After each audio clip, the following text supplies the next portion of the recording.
Estamos de volta com o nosso último bloco do especial de hoje sobre geração Y.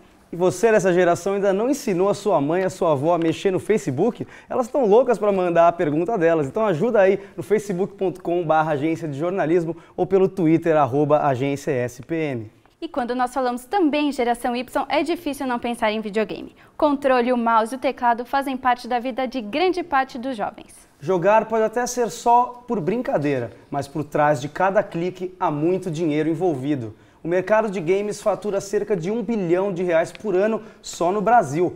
O nosso repórter Fernando Turri vai conversar com Mauro Berimbo, coordenador do Game Lab da SPM, sobre essa indústria que só cresce aqui no Brasil. Bom dia, Fernando. Mauro, pode se dirigir, por favor.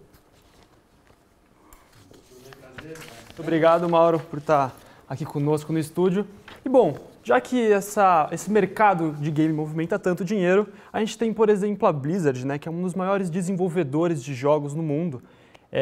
E ela criou, por exemplo, seu primeiro jogo em 1991, o RPM Racing, mas agora ela não cria só um jogo, ela faz quase que uma cultura, uma mitologia. Como, por exemplo, a gente tem o jogo World of Warcraft, não é mesmo? Que agora vai ter um filme lançado em 2016. Qual que é a importância para a empresa de se criar diversos subprodutos a partir de um produto de entretenimento principal? É uma tendência transmídia, como você mesmo comentou nos últimos blocos? Aliás, o filme parece muito bom, e quem não assistiu o trailer tem que assistir. Eu acho que é menos uma tendência, no sentido de que é algo que está para acontecer, explodir, ou tudo vai ser assim, e mais uma relação que tem acontecido faz muito tempo da indústria do entretenimento, na verdade, né? Cinema, revista, rádio, música, games, tudo que está relacionado ao entretenimento tem uma cadeia produtiva muito semelhante, ou seja, as empresas que atuam nessa área, elas estão sempre em um relacionamento muito próximo.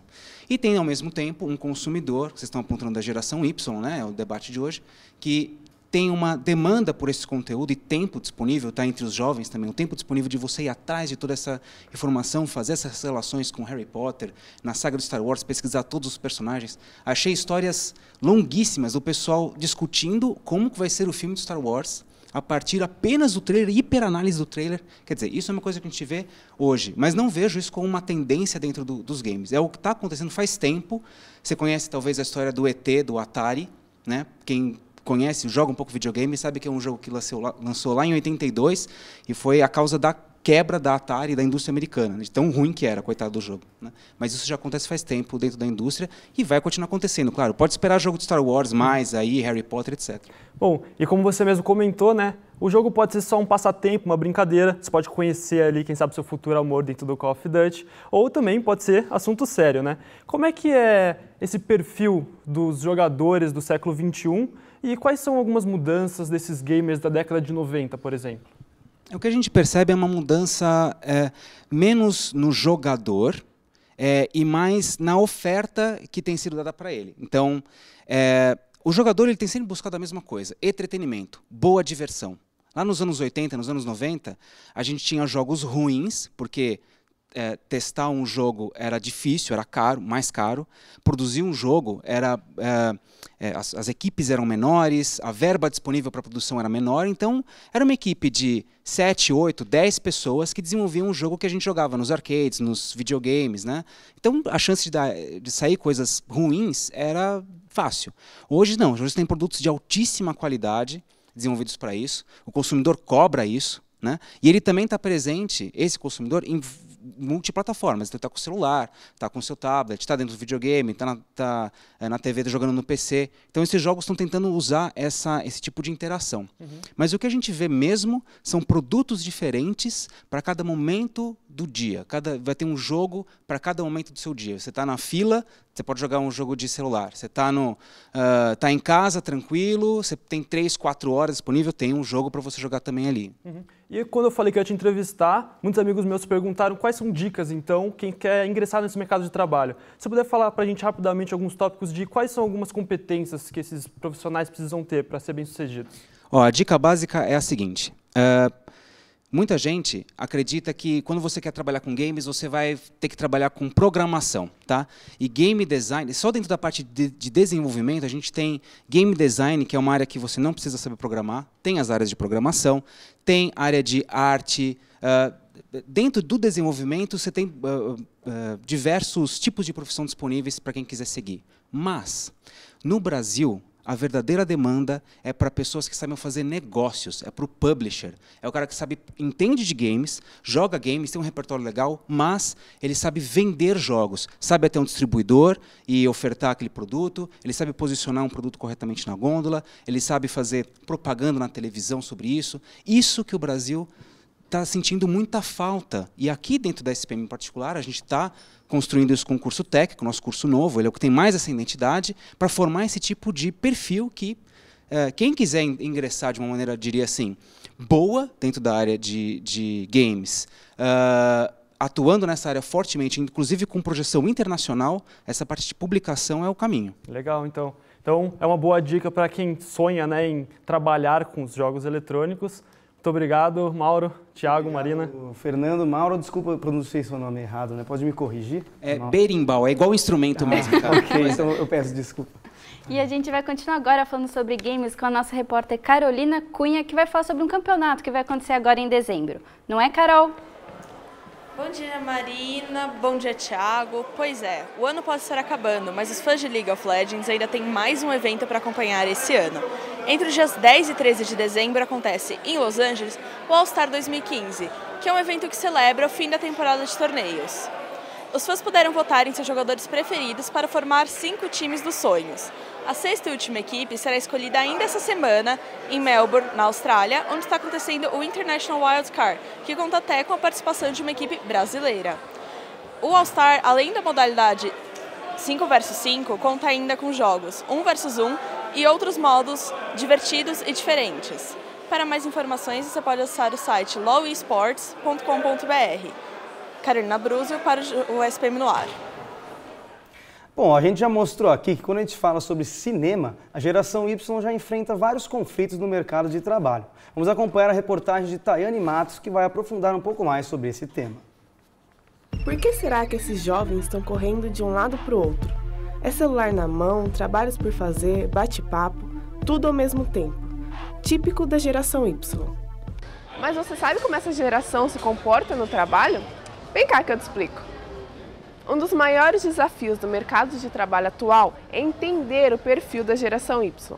Uma pesquisa realizada pela PUC do Rio Grande do Sul revelou que 5,5% dos jovens brasileiros dessa geração se dedicam realmente ao trabalho. Esses dados revelam que os jovens da geração Y não estão realmente interessados na profissão. Será que é isso mesmo? A pesquisa revela que os jovens dessa geração não se mostram muito gananciosos. 43% deles só querem ganhar o suficiente para terem pequenos luxos. Algumas diferenças entre essa e outras gerações podem causar conflitos dentro do ambiente de trabalho. Eu acho que o conflito é gerado a partir disso. Dessa diferença de tempo, de parar, analisar, pensar. Eu acho que essa geração ela já é mais difícil. Ela fala mais rápido, ela pensa mais rápido e ela quer que as coisas aconteçam mais rápido. Mas quais são os fatores que influenciam o conflito entre gerações no ambiente de trabalho? Para saber mais, fomos conversar com um coaching, ou seja, um orientador profissional. Acredito que a base do conflito está muito no sistema de crença. Um acreditando que eu sei o suficiente e posso mudar o mundo, e o outro dizendo que você sabe não vale nada porque você não se esforçou. Felipe viveu um conflito. Seus chefes pediram para que ele ficasse muito além do seu horário, esperando uma documentação. No dia seguinte, ele resolveu o problema. Eu procurei o superior, no caso foi o presidente da empresa, como a gente é publicidade pequena, eu procurei o presidente da empresa e relatei o caso para ele. Ele deu razão para mim, porque era um caso absurdo, e acabou por conversar com os superiores, e a partir desse momento acabou ficando uma relação meio conflituosa entre mim e eles, mas pelo menos isso não se repetiu. Outra característica dessa geração é a insatisfação. Dados do Ministério do Trabalho mostram que no ano passado o índice de rotatividade dos jovens nos empregos foi de 49%. Os principais fatores que destacam a geração Y no ambiente profissional são Os jovens não gostam de trabalho rotineiro, preferem ambientes mais divertidos. Querem tudo para agora, como a promoção do cargo, mas também são mais criativos e lidam melhor com a tecnologia. Mas como que essa influência tecnológica impacta o ambiente profissional? Estes dispositivos, muitas vezes, eles podem parecer que tiram a atenção, que despertam, né, uma dificuldade de atenção. Então, você tem toda uma diferença de lidar. Só que esses dispositivos, eles também podem ser utilizados, né, para como as pessoas fazem conexões diferenciadas, utilizam para pesquisa, para aprofundamento do conhecimento. Então, como esses dispositivos estão sendo utilizados pela geração Y, em termos, por exemplo, de sala de aula ou de trabalho, eu acho que não é só no sentido de dispersão, mas sim também de buscar, né, uma maior contextualização, um maior conhecimento daquilo que está produzindo. E como resolver esses conflitos? Este profissional que trabalha com jovens da geração Y dá uma dica. Mas no mercado de trabalho nós enxergamos um produto. E esse produto é você que cria. Se é você que cria, você põe coisa, você tira coisa, você corta coisa. Então, quando a gente ensina as pessoas a se distanciarem da sua persona, do seu ego e trabalhar só com o profissional, aí você consegue conciliar melhor. O mercado de trabalho já percebeu a importância da geração e fez uma pesquisa. Nela, mais de 40% das empresas do país aderiram à flexibilidade de horários e 35% criaram planos de carreira para os jovens. Voltando a falar um pouco agora sobre games, o filme World of Warcraft, baseado na famosa série de games, será lançado agora em 2006. A ideia do longa surgiu pela primeira vez em 2006 e fala sobre um universo épico, onde os humanos estão em constante conflito com os seres chamados orcs. No papel dos protagonistas estão Travis Fimmel e Toby Kebbell, além da direção do inglês e filho do artista David Bowie, Duncan Jones. World of Warcraft gera uma grande expectativa para os fãs do jogo, que tem data de estreia marcada para o dia 10 de junho do ano que vem. E agora está aqui em nosso estúdio com a gente a colunista Tayane Matos, que vai falar um pouco sobre como outras formas, além da internet, da geração Y se entreter. Bom dia, Tayane. Bom dia, Marina. Bom, o que nós mais usamos, evidentemente, para acessar entretenimento, é a internet. É nela que a geração Y encontra quase todas as outras formas de divertimento. É possível ler livros, assistir filmes e séries, jogar e fazer qualquer tipo de pesquisa. Mesmo não sendo completamente nativos digitais, estamos sempre em contato com a tecnologia. Quanto à literatura, os livros que viraram filmes são mais vendidos para esses jovens são A Culpa é das Estrelas, que é um livro e um filme que conta a história de um jovem casal que tem câncer. E depois nós temos Maze Runner, que é sobre um grupo que está tentando escapar de um misterioso labirinto, eles vivem numa clareira. E por último nós temos 50 Tons de Cinza, para os mais velhos da geração. Esse livro conta uma história de amor erótico. Além disso, o que vem fazendo sucesso, como a Rúbia falou pra gente, são as fanfics, ou seja, as histórias criadas por fãs baseadas em obras já existentes. Enfim, é importante frisar que, diferente do que as pessoas pensam, ou seja, que os jovens não leem, eles estão sim em contato com a cultura, Marina. É isso. Obrigada, Tayane. Eu que agradeço. Valeu. E agora a gente vai voltar a falar um pouco sobre trabalho. O que os jovens esperam para a carreira deles? Eles se planejam ou não? O nosso repórter Murilo Parolini entrevistou algumas pessoas para entender as tendências de comportamento.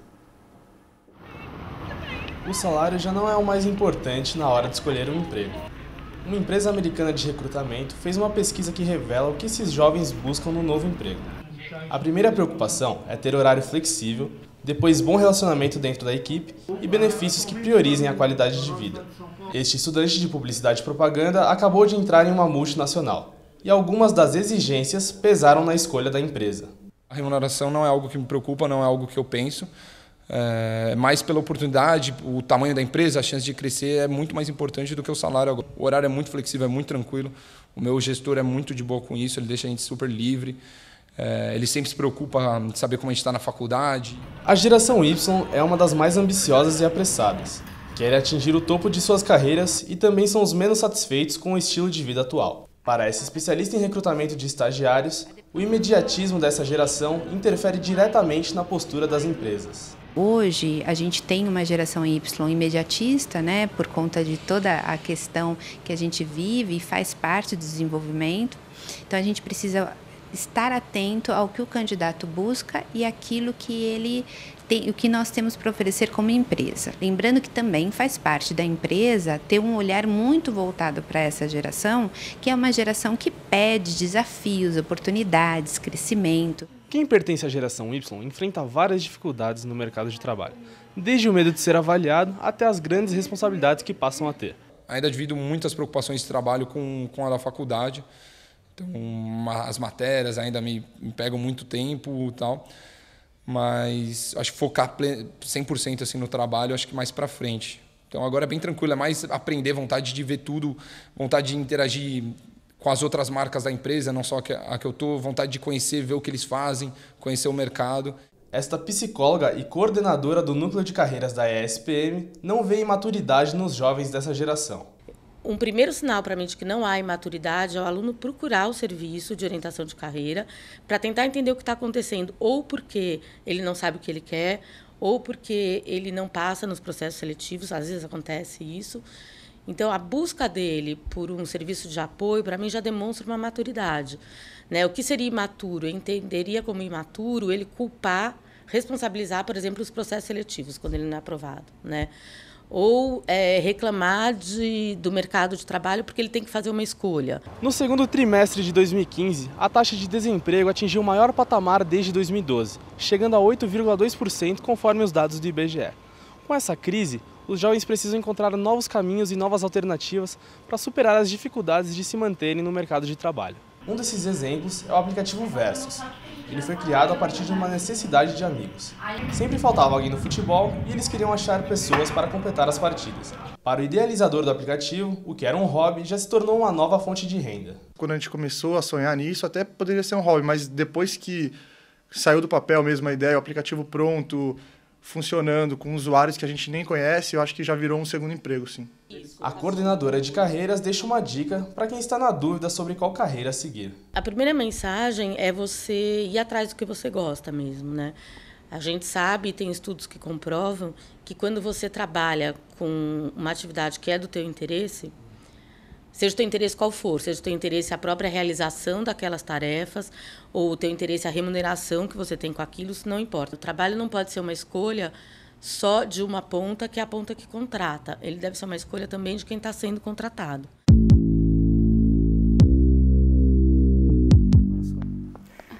Bom, Murilo Parolini agora já está aqui. Você tem alguma novidade aí das redes sociais? Bom, primeiramente queria falar de um livro que recomendaram, A Terceira Medida do Sucesso, livro da Arianna Huffington, a criadora do Huffington Post. O Huffington Post nasceu em 2005 e em 2007, ela, a presidente e editora-chefe do Público Editorial, ela estava já trabalhando 18 horas por dia, 7 dias por semana, e ela acabou entrando num colapso, sofreu um acidente grave. E ela procurou a solução desse acidente, ela não encontrou, não foi nenhum problema de saúde, ela descobriu que era o estresse do trabalho. Então, esse livro é baseado bastante nesse episódio que ela teve na carreira dela, que ela apresenta uma terceira medida para o sucesso, diferente das duas medidas convencionais, que são o dinheiro e o poder. Essa terceira medida, ela chama de desabrochar, que é pensar na vida, se preocupar mais com o seu bem-estar e com a sua qualidade de vida. Mas nem tudo são flores. Hoje acabou de sair, quando o pessoal que estava fechando o jornal, saiu a PNAD contínua e o desemprego no terceiro trimestre de 2015 infelizmente subiu para 8,9%, sendo que entre os jovens de 18 a 24 anos, essa taxa se encontra perto dos 20%. Queria saber de você, Mauro, apesar disso, a área de games ainda é muito boa para o pessoal no mercado de trabalho, né? Quando a gente observa provavelmente a média nacional, você tem um desemprego que está aumentando mesmo por conta da situação que a gente está vivendo hoje, né? Mas a área de games tem crescido, né? O consumo de games está crescendo. Por conta desse consumo crescente, você também tem uma demanda grande por profissionais que trabalham nessa área.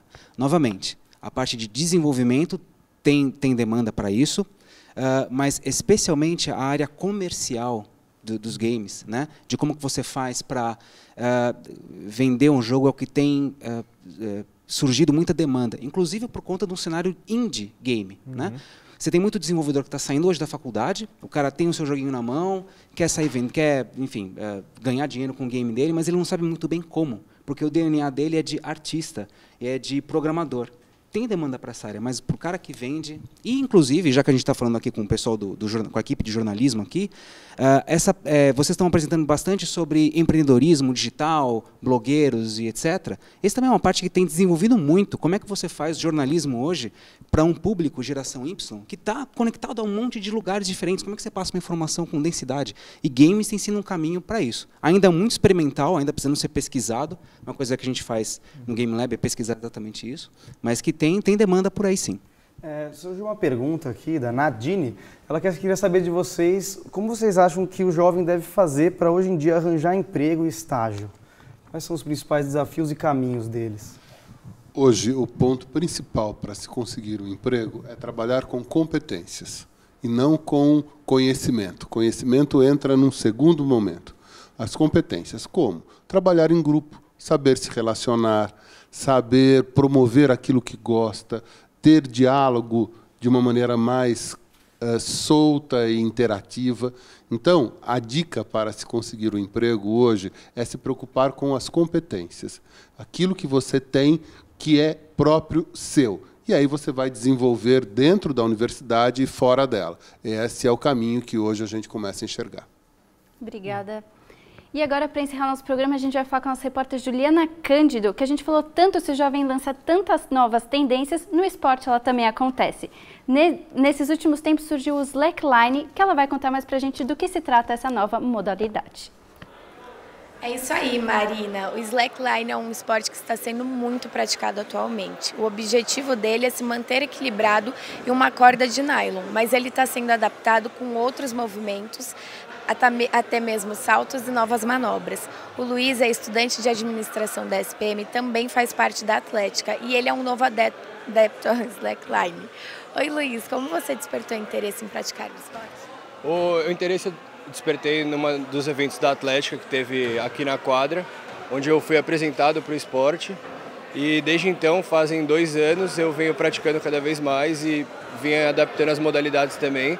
Hoje eu faço o highline, que é o slackline praticado 10, 20, 30 metros de altura ou até mais alto.